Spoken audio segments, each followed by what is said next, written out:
Assalāmu Alaikum Warahmatullāhi Wabarakātuh. A'udhu billahi minash shaitanir rajim. Bismillahir Rahmanir Rahim. Welcome to another class of Learn Qur'an from scratch. By the special grace of God Almighty, in our previous lesson, we discussed in that class what Qalqala means and the letters of Qalqala, and we explained in details how to read these letters when you come across them in the Holy Qur'an, what to look for, and how to do the Ahkām. By Allah's grace, in this lesson, we are going to be taking a new topic, which is Faslun fi Ahkami al-Mīm and Nūn Mushaddadatain. This means that we are looking into the topic regarding Mīm and Nūn that have Shaddah. And we promised in our previous class that we'll be taking this lesson today. In this lesson, we are going to be learning how to read Mīm with Shaddah and Nūn with Shaddah. What makes them different from other letters when they have Shaddah? When other letters of the Holy Quran have Shaddah, let's say Kaf, Lam, Ra, and every other letters apart from Noon and Mim, the way they are read is quite different from the way Mim and Noon are read when they have Shaddah. So this is what we shall be looking into in this class by Allah's grace. So let's quickly delve into it. So the first thing that we are going to be looking at in this class is Noon that has Shaddah and Mim that has Shaddah. If Noon has Fatha without Shaddah, if it has Kesra without Shaddah or Mim, if it has Doma without Shaddah or Mim or Sakin, we are less concerned with this. What we are looking for is Noon that has Shaddah, this Shaddah, and Mim that has Shaddah. They can now have Fatha or Kasra or Doma. In as much as there is Shaddah there, that is the first thing we are looking at.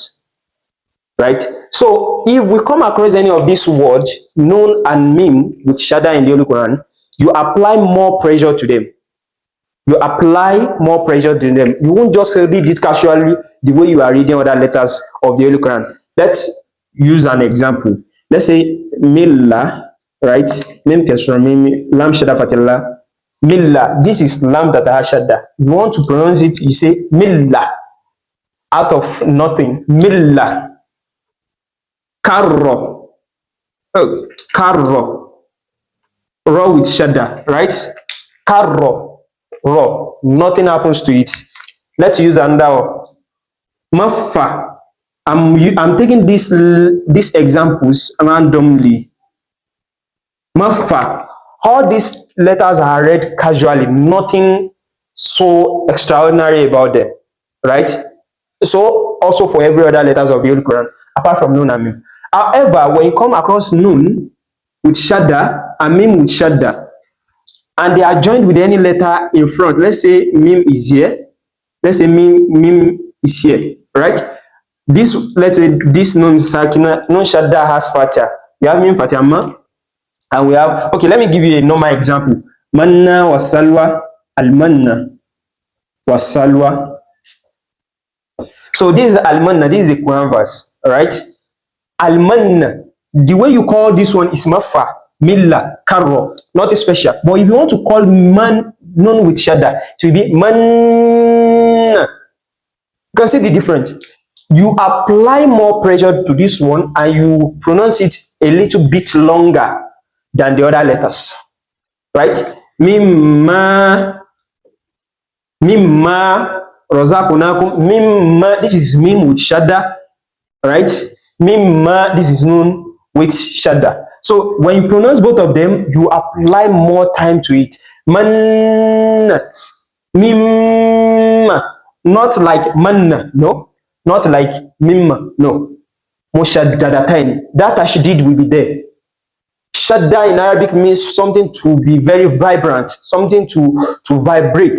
Adaban Shadida, a very heinous punishment. Like Allah used to use it in the Holy Quran, in various places in the Holy Quran. Right? So, Man, Mim,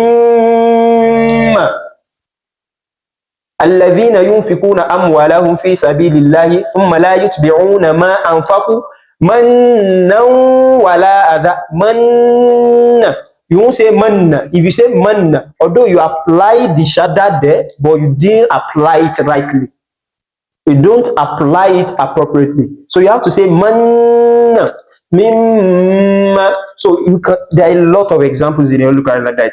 So as you are reading them, you will be coming across them in the Holy Qur'an. Then if you want to do the ahkam, ahkam is not that difficult.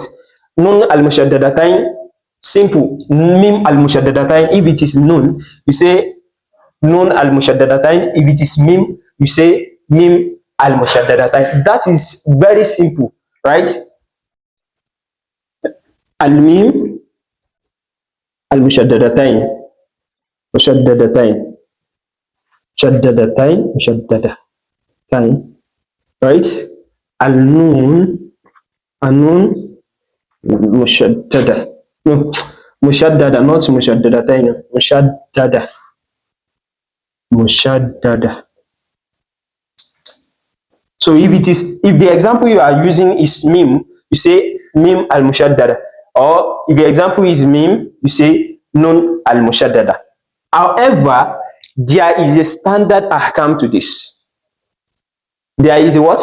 A standard ahkam to this, and the ahkam is that actually it is not in the book I'm using to teach the class. It is what I personally know. It's that al-Mīm and Nūn al-Mushaddadatain are of two types. Mīm and Nūn al-Mushaddadatain are of two types, and by the special grace of God Almighty, we are going to be looking at the two divisions of this Mīm and Nūn al-Mushaddadatain in our next lesson. Right? We just gave this just normal ahkam for everyone because this is quite simple and common. It is not that deep for everybody. But for someone that wants to do the standard one, right? There is two divisions of Mīm and Nūn al-Mushaddadatain. Mīm and Nūn al-Mushaddadatain. We'll be looking at that in our next lesson. So make sure you subscribe to the channel so that you get notified when we drop the class. Allahumma ifa'na bima 'allamtana wa 'allimna ma yanfa'una warzuqna ilman nafi'a. Allahumma inna nasta'udinuka bima qara'na wa ma hafidna faradahu 'alayna 'inda al-hajati innaka anta 'ala kulli shay'in qadir. Wassalamu alaikum wa rahmatullahi wa barakatuh.